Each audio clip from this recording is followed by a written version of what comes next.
খরচ হওয়ার কথা ছিল ৮০,০০০ টাকা, তবে প্রতি কর্মীকে মালয়েশিয়ায় কাজে যেতে গুনতে হয়েছে অন্তত ৪ লাখ টাকা। এরকম বাড়তি খরচ দিয়ে ১.৫ বছরে ১০০টি প্রতিষ্ঠানের মাধ্যমে দেশটিতে গেছেন ৪ লাখের বেশি কর্মী। কিন্তু এত টাকা খরচ করেও মালয়েশিয়ায় গিয়ে কাজ পাননি কিংবা প্রতারিত হয়েছেন অন্তত ৫,০০০ কর্মী। এ তথ্য জানিয়ে শ্রমবাজারটিতে অতিরিক্ত অভিবাসন ব্যয় ও কর্মীদের সঙ্গে প্রতারণার বিষয়টি খতিয়ে দেখার কথা জানিয়েছেন প্রবাসী কল্যাণ মন্ত্রী ও সচিব। যারা ডিমান্ডের এগেনস্টে গেছেন তাদের মধ্যে অ্যারাউন্ড ৫,০০০ লোকের কাজ হয়নি, কিন্তু আপনি যদি আবার ভিজিট ভিসায় গেছেন এগুলো সব বিবেচনা করেন তাহলে সংখ্যাটা হয়তো বড়। ডেফিনেটলি আমরা রেসপন্স, আমাদের অংশ যেটা আমাদের রিলেভেন্ট সেটা আমরা রেসপন্স করব। আমরা এগুলোর ব্যাপারে আমরা তথ্য নেওয়ার চেষ্টা করতেছি, যেখানে সমস্যা হবে সেই সমস্যার সমাধানের লক্ষ্যে আমরা কাজ করব। এদিকে মালয়েশিয়ার শ্রমবাজার শৃঙ্খলায় আনতে ৩১শে মের পর বাংলাদেশ সহ ১৪টি দেশ থেকে নতুন করে কর্মী নেওয়া বন্ধ রাখার কথা জানিয়েছে দেশটি। পরবর্তী পদক্ষেপ নিতে আলোচনায় বসার কথা জানিয়েছেন প্রবাসী কল্যাণ সচিব।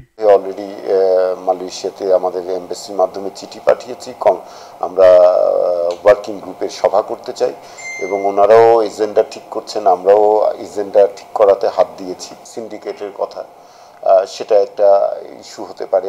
অভিবাসন সংশ্লিষ্টরা জানান, শ্রমবাজারটিতে কর্মী পাঠানোর ক্ষেত্রে সিন্ডিকেট ভাঙা গেলে দূর হবে অনিয়ম, উপকৃত হবেন কর্মীরা।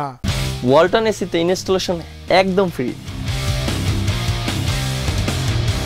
সিন্ডিকেটের কারণে অতিরিক্ত অভিবাসন হয়েছে এবং কর্মীরা সেখানে সিন্ডিকেটের যে FWO CMS সিস্টেম আছে, এই সিস্টেমের মধ্যে অনৈতিকভাবে যাচাই বাছাই ছাড়া অতিরিক্ত অ্যাপ্রুভেল দেওয়ার কারণে হয়েছে।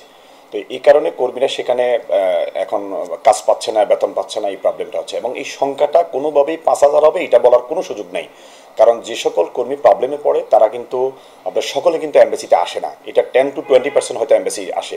মালয়েশিয়া থেকে ভিসার জন্য খরচ করতে হয়, সব কিছু মিলেই একটা কর্মীকে ৪ থেকে ৫ লক্ষ টাকা দিয়ে যেতে হচ্ছে। এটার সমাধান একটাই, সেটা হচ্ছে যে ভবিষ্যতে যে আমাদের MU আছে, MUতে পরিবর্তন করতে হবে এবং সেখানে কোনো প্রকার সিন্ডিকেটকে প্রশ্রয় দেওয়া যাবে না। যার যার যোগ্যতা, অভিজ্ঞতা এবং ক্যাপাসিটির ভিত্তিতে কম খরচে সরকারের নির্ধারিত ব্যয়ে যাতে কর্মীরা যেতে পারে সে ব্যাপারে আমাদের প্রয়োজনীয় পদক্ষেপগুলো আমাদের সরকারকে নিতে হবে। মালয়েশিয়ায় বাংলাদেশি কর্মীদের সঙ্গে প্রতারণা, তাদের মানবতর জীবনযাপন ও আটক করা নিয়ে সম্প্রতি এক বিবৃতিতে উদ্বেগ জানিয়েছে জাতিসংঘের বিশেষজ্ঞরা। দুই দেশের সরকারকে এসব বিষয় খতিয়ে দেখার আহ্বান জানান তারা। মাশরেক রাহাত, মাছরাঙা সংবাদ, ঢাকা।